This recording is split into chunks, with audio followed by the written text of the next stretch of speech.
So guys, ಯಾರ್ದೆಲ್ಲ channel monetisation ಆಗಿಲ್ಲ ಅವ್ರಿಗೇನೆ ಬಂದುಬಿಟ್ಟು ಇದು ತುಂಬ ಅಂದರೆ ತುಂಬ important video. And YouTube monetisation policy ಏನಿದೆ, ಸೊ ತುಂಬ ಜನ ಈಗ ಬಂದುಬಿಟ್ಟು ಮಾನಿಟೈಸೇಷನ್ ಆಗಿರಲ್ಲ ಬಟ್ ವೀಡಿಯೋಸ್ ಮಾಡ್ತಾ ಇರ್ತೀರಾ ಆ್ಯಂಡ್ ಅದ್ರ ಜೊತೆಗೆ ತಪ್ಪುಗಳು ಮಾಡ್ತಾ ಇರ್ತೀರಾ.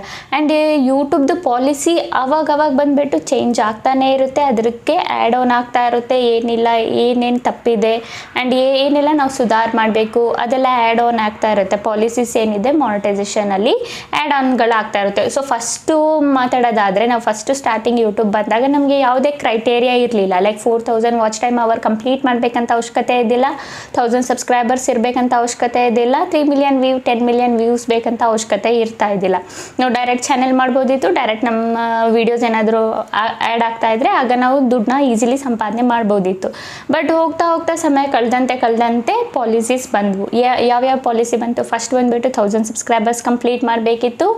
ಆಮೇಲೆ 4000 ವಾಚ್ ಟೈಮ್ ಅವರ್ ಏನಿದೆ ಅದು ಕಂಪ್ಲೀಟ್ ಮಾಡಬೇಕಿತ್ತು ಫಸ್ಟು ಮಾನಿಟೈಸೇಷನ್ ಆಗಬೇಕಂದ್ರೆ. ಆಮೇಲೆ ಬಂದುಬಿಟ್ಟು ಇನ್ನೊಂದು ಪಾಲಿಸಿ ಆ್ಯಡ್ ಆಯಿತು, ಯಾವುದು 10 ಮಿಲಿಯನ್ ವ್ಯೂಸ್ ಏನಿದೆ ಕಂಪ್ಲೀಟ್ ಮಾಡಬೇಕು ಶಾರ್ಟ್ಸಲ್ಲಿ, ಆಗನೂ ಕೂಡ ನಮ್ಮ ಚಾನಲ್ ಏನಿದೆ ಮಾನಿಟೈಸೇಷನ್ ಆಗುತ್ತೆ ಅಂತ.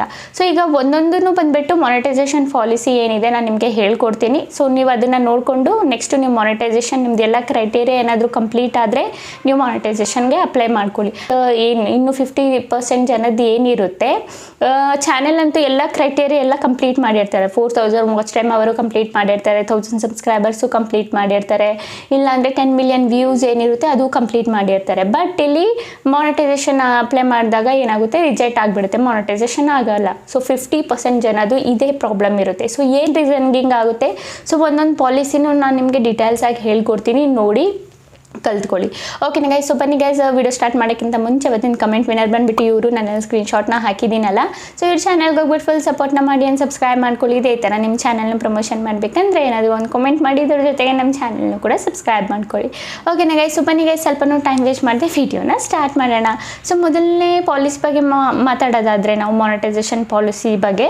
ಸೊ ಫಸ್ಟ್ನೇದು ಬಂದುಬಿಟ್ಟು ತುಂಬ important, active community guideline strike. ಓಕೆನಾ? ಸೊ ತುಂಬ ಜನದ್ದು ಬಂದುಬಿಟ್ಟು 4000 ವಾಚ್ ಟೈಮ್ ಅವರು, 1000 ಸಬ್ಸ್ಕ್ರೈಬರ್ಸು, ಇಲ್ಲಾಂದರೆ 10 ಮಿಲಿಯನ್ ವ್ಯೂಸ್ ಏನಾದರೂ ಕಂಪ್ಲೀಟ್ ಆಗಿದ್ರೆ ಅವ್ರು ಏನು ಮಾಡ್ತಾರೆ, ಮಾನಿಟೈಸೇಷನ್ಗೆ ಅಪ್ಲೈ ಮಾಡೋಕ್ಕೆ ಹೋಗ್ಬಿಡ್ತಾರೆ. ಬಟ್ ಇವ್ರಿಗೆ ಆಕ್ಟಿವ್ ಕಮ್ಯುನಿಟಿ ಗೈಡ್ಲೈನ್ಸ್ ಬಂದಿದೆಯಾ ಇಲ್ವಾ ಅಂತ ಏನು ಚೆಕ್ ಮಾಡಲ್ಲ.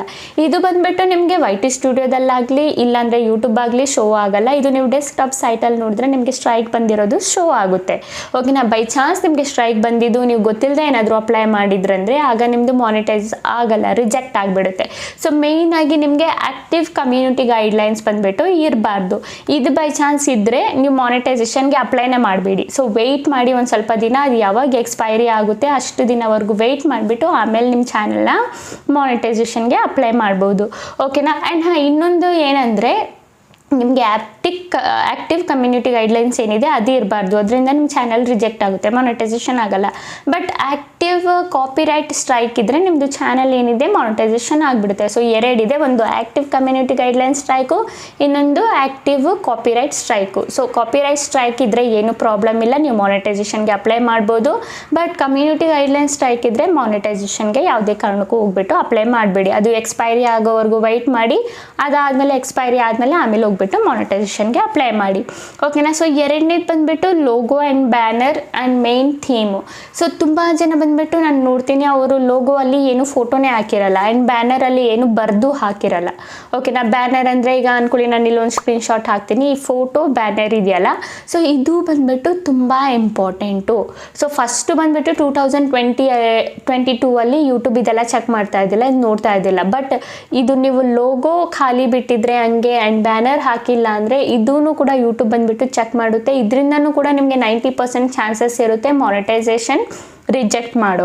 ಓಕೆನಾ? ಸೊ ಆದಷ್ಟು ಬಂದುಬಿಟ್ಟು ನೀವು ಲೋಗೋ ಹಾಕಿಲ್ಲ ಅಂದರೆ ಏನಾದರೂ ಒಂದು ಲೋಗೋ ಹಾಕಿ, ನಿಮ್ಮ ಫೋಟೋ ಹಾಕಿ, ನಿಮ್ಮದು ಯಾವ ಕ್ಯಾಟಗರಿಯಲ್ಲಿ ಮಾಡ್ತೀರಾ ಅದನ್ನು ಹಾಕ್ಕೊಳ್ಳಿ, ಏನು ತೊಂದರೆ ಇಲ್ಲ. ಆ್ಯಂಡ್ ಬ್ಯಾನರಲ್ಲೂ ಕೂಡ ಅಷ್ಟೇ, ನೀವು ಯಾವ ಚಾನಲ್ ರಿಲೇಟೆಡ್ ವಿಡಿಯೋ ಮಾಡ್ತೀರಾ ಅದ್ರ ಚಾನಲ್ದು ಬ್ಯಾನರ್ ಕ್ರಿಯೇಟ್ ಮಾಡಿ ಹಾಕಿ. ಇದು ಏನಕ್ಕೆ ಹೇಳ್ತಾ ಇದ್ದೀನಿ ಅಂದರೆ, ಇದು ಮಾನಿಟೈಸೇಷನ್ ಪಾಲಿಸಿಯಲ್ಲಿ ಇದೂ ಕೂಡ ಚೆಕ್ ಮಾಡ್ತಾರೆ ಅಂತ ಮೆನ್ಷನ್ನ ಮಾಡಿದ್ದಾರೆ. ಓಕೆನಾ? ಸೊ ಅದಾದಮೇಲೆ ಚಾನಲ್ ಅಬೌಟ್ ಸೆಕ್ಷನ್ನು ಮತ್ತು ಡಿಸ್ಕ್ರಿಪ್ಷನ್ ಇದೂ ಕೂಡ ಚೆಕ್ ಮಾಡ್ತಾರೆ ಯೂಟ್ಯೂಬ್ ಅವರು. ಡಿಸ್ಕ್ರಿಪ್ಷನಲ್ಲಿ ಬಂದುಬಿಟ್ಟು ನೀವು ಖಾಲಿ ಬಿಡೋ ಹಾಗಿಲ್ಲ. ಡಿಸ್ಕ್ರಿಪ್ಷನ್ ಅಂದರೆ ನಿಮ್ಮ ಚಾನಲ್ ಡಿಸ್ಕ್ರಿಪ್ಷನ್ ನಾನು ಇಲ್ಲಿ ಸ್ಕ್ರೀನ್ಶಾಟ್ ಹಾಕಿದ್ದೀನಿ ನೋಡಿ. ಸೊ ಈ ಚಾನಲ್ ಡಿಸ್ಕ್ರಿಪ್ಷನಲ್ಲೂ ಬಂದುಬಿಟ್ಟು ಚೆಕ್ ಮಾಡ್ತಾರೆ. ಓಕೆನಾ, ನಿಮ್ಮದು ಏನು ಚಾನಲ್ ರಿಲೇಟೆಡ್ ಇದೆ ಅದರ ರಿಲೇಟೆಡ್ ಒಂದೆರಡು ವರ್ಡ್ ಡಿಸ್ಕ್ರೈಬ್ ಮಾಡಿ, ಇಲ್ಲ ಏನಾದರೂ ಒಂದು ಬರೀರಿ. ಓಕೆನಾ, ಏನಾದರೂ ಒಂದು ಬರೆದ್ಬಿಟ್ಟು ಬಿಟ್ಬಿಡಿ ನಿಮ್ಮ ಡಿಸ್ಕ್ರಿಪ್ಷನಲ್ಲಿ. ಸೊ ಅದನ್ನು ಬಂದುಬಿಟ್ಟು ನೀವು ಏನು ಮಾಡಬೇಕು, ನಿಮ್ಮ ಅಬೌಟ್ ಸೆಕ್ಷನಲ್ಲಿ ಏನಾದರೂ ಒಂದು ನಿಮ್ಮ ಚಾನಲ್ ಬಗ್ಗೆ ಒಂದೆರಡು ವರ್ಡ್ ಡಿಸ್ಕ್ರೈಬ್ ಮಾಡಿ, ಇಲ್ಲ ನಿಮಗೆ ChatGPT ಹೆಲ್ಪ್ ತಗೊಂಡು ನೀವು ಯಾವ ರಿಲೇಟೆಡ್ ವಿಡಿಯೋ ಮಾಡ್ತಿದ್ದೀರಾ ಅದ್ರಿಗೆ ನನಗೆ ಒಂದು 2 ಲೈನ್ ಡಿಸ್ಕ್ರಿಪ್ಷನ್ ಬರೆದು ಕೊಡು ಅಂತ ChatGPT ಹತ್ರ ಕೇಳಿ, ನಿಮಗೆ ChatGPTನೇ ಬರೆದು ಕೊಡುತ್ತೆ ನಿಮಗೆ ಬರೆಯೋಕ್ಕೆ ಬಂದಿಲ್ಲ ಅಂದರೆ. ಸೊ ಆಗ ನೀವು ಅದನ್ನು ಕಾಪಿ ಮಾಡಿಕೊಂಡು ನಿಮ್ಮ ಚಾನಲಲ್ಲಿ ಪೇಸ್ಟ್ನ ಮಾಡ್ಕೋಬೋದು. ಓಕೆನಾ, ಸೊ ಅಬೌಟ್ ಸೆಕ್ಷನ್ನು ಕೂಡ ತುಂಬ ಇಂಪಾರ್ಟೆಂಟು. ಅದಾದಮೇಲೆ 4ನೇದು ಬಂದುಬಿಟ್ಟು ರಿಯೂಸ್ ಕಂಟೆಂಟು. ಇದು ಬಂದುಬಿಟ್ಟು ಒಂಥರ ತಲೆನೋವು ಅಂತಲೇ ಹೇಳ್ಬೋದು.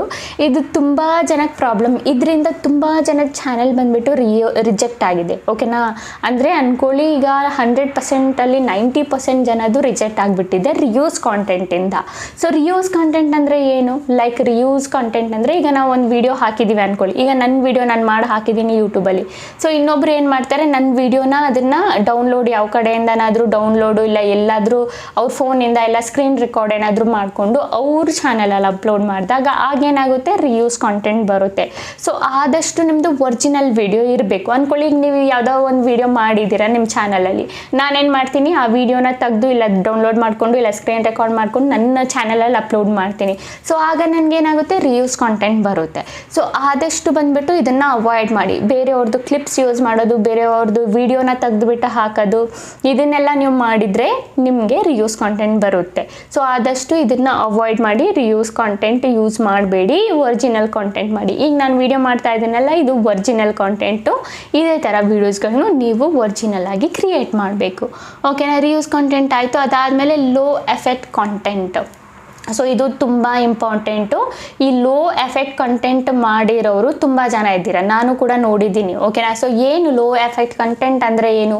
ಲೋ ಎಫೆಕ್ಟ್ ಕಂಟೆಂಟ್ ಅಂದರೆ ಲೈಕ್ ಈಗ ಯಾರಾದರೂ ಒಬ್ಬರು ಒಂದು ಫೋಟೋನ ಎಲ್ಲಿಂದನಾದರೂ ಡೌನ್ಲೋಡ್ ಮಾಡಿಕೊಂಡ್ರು. ಓಕೆನಾ, ನೀವು AI ತಗೊಂಡ್ರು, ಇಲ್ಲ ನೀವು ಗೂಗಲಿಂದ ಡೌನ್ಲೋಡ್ ಮಾಡಿಕೊಂಡ್ರು, ಇಲ್ಲ ಬೇರೆ ಕಡೆಯಿಂದ ಒಂದೇ ಫೋಟೋ, ಬರೀ ಒಂದೇ ಫೋಟೋನ ಆ ವಿಡಿಯೋದಲ್ಲಿ ಹಾಕಿಬಿಟ್ಟು ಅದಕ್ಕೆ ಏನಾದರೂ ನೀವು ಆ ಫೋಟೋ ಫುಲ್ ವಿಡಿಯೋವರೆಗೂ ಅದೊಂದೇ ಫೋಟೋ ಓಡ್ತಾ ಇರುತ್ತೆ. ಓಕೆನಾ, ಬೇರೆ ಏನೂ ಇರಲ್ಲ, ಬರೀ ಅದೊಂದೇ ಫೋಟೋ, ಬೇರೆ ಟ್ರಾನ್ಸಾಕ್ಷನ್ ಎಫೆಕ್ಟ್ಸ್ ಇಲ್ಲ, ಬರೀ ಫೋಟೋ ಇದೆ, ಬೇರೆ ಫೋಟೋ ಬರ್ತಾ ಇಲ್ಲ, ಅದರಲ್ಲಿ ಏನಾದರೂ ಒಂದು ಮ್ಯೂಸಿಕ್ ಆ್ಯಡ್ ಮಾಡಿಬಿಡೋದು.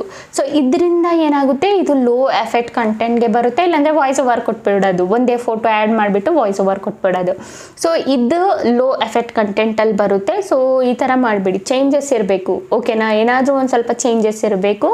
ಅದಾದಮೇಲೆ ಲೋ ಎಫೆಕ್ಟ್ ಕಂಟೆಂಟಲ್ಲಿ ಇನ್ನೊಂದು ಬರುತ್ತೆ, ಏನಂದರೆ ಲೈಕ್ ಈಗ ಒಂದು ಫೋಟೋ ಬಂದುಬಿಟ್ಟು ಇದೆ ಅಂದ್ಕೊಳ್ಳಿ, ಇದು AI ಕಂಟೆಂಟ್ ಅವ್ರು ಜಾಸ್ತಿ ಮಾಡೋದು. ಒಂದು ಫೋಟೋ ಏನಾದರೂ ಇದೆ ಅಂದ್ಕೊಳ್ಳಿ, ಆ ಫೋಟೋದಲ್ಲಿ ಬಂದುಬಿಟ್ಟು ನೀವೇನು ಮಾಡ್ತೀರಾ, ನೋ ಕಾಪಿ ರೈಟ್ ಬ್ಯಾಕ್ಗ್ರೌಂಡ್ ಮ್ಯೂಸಿಕ್ನ ಆ್ಯಡ್ ಮಾಡ್ತೀರಾ. ಇಲ್ಲ ನಿಮ್ಮದು ಯಾವುದೇ ಎಫೆಕ್ಟ್ ಆ್ಯಡ್ ಆಗ್ತಿಲ್ಲ, ಬರೀ ಒಂದು AI ಫೋಟೋ ಇದೆ, ಆ ಫೋಟೋಗೆ ನೀವು ನೋ ಬ್ಯಾಕ್ಗ್ರೌಂಡ್ ಮ್ಯೂಸಿಕ್ ಹಾಕ್ತಾ ಇದ್ದೀರಾ ಆ್ಯಂಡ್ ಅಪ್ಲೋಡ್ ಮಾಡ್ತಾ ಇದ್ದೀರಾ. ಇದರಲ್ಲಿ ನೀವು ಯಾವುದೇ ಎಫೆಕ್ಟ್ ಬಂದುಬಿಟ್ಟು ಆ್ಯಡ್ ಮಾಡಿಲ್ಲ, ನಿಮ್ಮದು ವಾಯ್ಸ್ ಓವರ್ನು ಆ್ಯಡ್ ಮಾಡಿಲ್ಲ, ಏನು ಎಡಿಟಿಂಗ್ನು ಮಾಡಿಲ್ಲ, ಜಸ್ಟ್ ಲೋ ಎಫೆಕ್ಟಲ್ಲಿ ಏನೋ ಒಂದು ಮಾಡಿಕೊಂಡು ಹಾಕಿದ್ದೀರಾ. ಸೊ ಇದರಿಂದನೂ ಏನಾಗುತ್ತೆ, ನಿಮ್ಮದು ಚಾನಲ್ಲು ರಿಜೆಕ್ಟ್ ಆಗೋ 100% ಚಾನ್ಸಸ್ ಇರುತ್ತೆ. ಸೊ ಲೋ ಎಫೆಕ್ಟಲ್ಲಿ ಬಂದುಬಿಡುತ್ತೆ ಅದು. ಓಕೆನಾ, ಇದು ಬಂದುಬಿಟ್ಟು ಲೋ ಎಫೆಕ್ಟ್ ಬಂದುಬಿಟ್ಟು ಬೀಳುತ್ತೆ. ಓಕೆನಾ, ಅದಾದಮೇಲೆ ಗೈಸ್ 6ನೇ ಪಾಯಿಂಟ್ ಬಗ್ಗೆ ನಾವು ಮಾತಾಡೋದಾದರೆ mass production repetitive content. So ಇದು ಬಂದುಬಿಟ್ಟು ತುಂಬ ಜನ ಮಾಡ್ತಾರೆ. ತುಂಬ ಅಂದರೆ ಒಂದು 50% ಜನ, ಒಂದು 100% ಜನ ಇದ್ದರೆ ಅದರಲ್ಲಿ 50% ಜನ ಆದರೂ ಮಾಡ್ತಾರೆ. ಏನಂದರೆ ಈಗ ಯಾವುದೋ ಒಂದು ಕ್ಲಿಪ್ ವೈರಲ್ ಆಗ್ತಾ ಇದೆ ಅಂದ್ಕೊಳ್ಳಿ, ಯೂಟ್ಯೂಬಲ್ಲಾಗಲಿ ಇನ್ಸ್ಟಾಗ್ರಾಮಲ್ಲಾಗಲಿ, ಅದು ಆಲ್ರೆಡಿ ಒಂದು ಓನರ್ ಅವ್ರು ಬಂದುಬಿಟ್ಟು ಏನಿದ್ದಾರೆ ಅಪ್ಲೋಡ್ ಮಾಡಿದ್ದಾರೆ. ನೀವು ಅದನ್ನೇ ತೆಗೆದುಬಿಟ್ಟು ತುಂಬ ಜನ ಬಂದುಬಿಟ್ಟು ಅದನ್ನು ಅಪ್ಲೋಡ್ ಮಾಡೋದು. ಸೊ ಇದರಿಂದನೂ ಕೂಡ ನಿಮಗೆ ಏನಾಗುತ್ತೆ, ರಿಪಿಟೇಟಿವ್ ಕಾಂಟೆಂಟ್ ಬರುತ್ತೆ. ಸೊ ಆದಷ್ಟು ಬಂದುಬಿಟ್ಟು ಇದನ್ನು ಅವಾಯ್ಡ್ ಮಾಡಿ. ಯಾವುದಾದ್ರೂ ಒಂದು ಸೀನು ಇಲ್ಲ ಕ್ಲಿಪ್ ಏನಾದರೂ ವೈರಲ್ ಆಗ್ತಿದ್ರೆ ಅದನ್ನ ನಿಮ್ಮ ವಿಡಿಯೋದಲ್ಲಿ ಯೂಸ್ ಮಾಡ್ಕೋಬಹುದು, ಬಟ್ ಅದನ್ನೇ ಕಾಪಿ ಮಾಡಿ ಸೇಮ್ ಹೆಂಗಿದೆ ಹಾಗೆ ಆಗ್ತಾ ಇದ್ರೆ ಆಗ ಬಂದ್ಬಿಟ್ಟು ನಿಮಗೆ ರಿಪಿಟೇಟಿವ್ ಕಂಟೆಂಟ್ ಬರುತ್ತೆ. ಸೊ ಆದಷ್ಟು ಇದು ಮಾಸ್ ಪ್ರೊಡಕ್ಷನ್ ರಿಪಿಟೇಟಿವ್ ಕಂಟೆಂಟ್ ಅಲ್ಲಿ ಬಂದ್ಬಿಟ್ಟು ಸೇರುತ್ತೆ. ಆಗ ಬಂದ್ಬಿಟ್ಟು ನಿಮ್ಮ ಚಾನೆಲ್ ಏನಾಗುತ್ತೆ, ರಿಜೆಕ್ಟ್ ಆಗುತ್ತೆ, ಮಾನಿಟೈಸೇಷನ್ ಆಗೋ ಚಾನ್ಸಸ್ ಇರಲ್ಲ ನಿಮಗೆ. ಸೊ ಯಾವುದಾದ್ರೂ ಒಂದು ಕ್ಲಿಪ್ ವೈರಲ್ ಆಗ್ತಿದೆ, ಡೈರೆಕ್ಟ್ ಹೆಂಗಿದೆ ಹಾಗೆ ಬಂದ್ಬಿಟ್ಟು ಅಪ್ಲೋಡ್ ಮಾಡಬೇಡಿ. ಅದರಲ್ಲಿ ಏನಾದರೂ ಒಂದು ಸ್ವಲ್ಪ ಚೇಂಜಸ್ ಕೊಡಿ, ನಿಮ್ಮ ವಾಯ್ಸ್ ಓವರ್ ಕೊಡಿ, ನಿಮ್ಮ ರಿವ್ಯೂ ಏನಿದೆ ಅದು ಕೊಡಿ, ಇಲ್ಲ ನಿಮ್ಮ ಒಪಿನಿಯನ್ ಏನಿದೆ ಅದು ಹೇಳಿ. ಆ ಥರ ಹೇಳಿಬಿಟ್ಟು ನೀವು ಅಪ್ಲೋಡ್ ಮಾಡಿದಾಗ ಆಗ ನಿಮಗೆ ಏನು ಪ್ರಾಬ್ಲಮ್ ಇರಲ್ಲ. ಬಟ್ ಅದು ಆಲ್ರೆಡಿ ಒಬ್ಬರು ಅಪ್ಲೋಡ್ ಮಾಡಿದ್ದಾರೆ, ಅದು ಹೆಂಗಿದೆ ಹಾಗೆ ತೆಗೆದ್ಬಿಟ್ಟು ನೀವು ವೀಡಿಯೋನ ಹಾಕ್ತಿದ್ದೀರಾ, ನೀವು ಒಬ್ಬರೇ ಅಲ್ಲ ತುಂಬ ಜನ ಹಾಕ್ತಿದ್ದೀರಾ ಅಂದರೆ ಆಗ ಬಂದುಬಿಟ್ಟು ನಿಮಗೆ ಮಾಸ್ ಪ್ರೊಡಕ್ಷನ್ ಮತ್ತು ರಿಪಿಟೇಟಿವ್ ಕಂಟೆಂಟಲ್ಲಿ ಬರುತ್ತೆ. ಆಗ ನಿಮ್ಮ ಚಾನಲ್ ಏನಿದೆ ಮಾನಿಟೈಸೇಷನ್ ಆಗಲ್ಲ. ಓಕೆನಾ ಗೈಸ್, ಸೊ ಗೊತ್ತಾಯ್ತಲ್ಲ. ಸೊ ಇಷ್ಟು ಪಾಯಿಂಟ್ಸ್ ಇದೆ, ಮಾನಿಟೈಸೇಷನ್ ಪಾಲಿಸೀಸ್ ಬಂದುಬಿಟ್ಟು ಇಷ್ಟಿದೆ. ಸೊ ಆದಷ್ಟು ಇದನ್ನೆಲ್ಲ ಮೈಂಡಲ್ಲಿ ಇಟ್ಕೊಂಡು ವಿಡಿಯೋನ ಮಾಡಿ.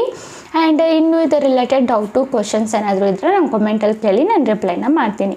ಓಕೆನಾ ಗೈಸ್? ಓಕೆ ಗೈಸ್, ಈಗ ವಿಡಿಯೋ ಇಷ್ಟ ಆಗಿದ್ರೆ like and comment and subscribe ಮಾಡ್ಕೊಳ್ಳಿದೆ. ಈ ಥರ ಇನ್ಫಾರ್ಮೇಟಿವ್ ವಿಡಿಯೋ ನಾನು ನೆಕ್ಸ್ಟ್ ಟೈಮ್ ತಗೊಬರ್ತೀನಿ. ಅಲ್ಲಿವರೆಗೂ ಬಾಯ್ ಬಾಯ್ ಗೈಸ್.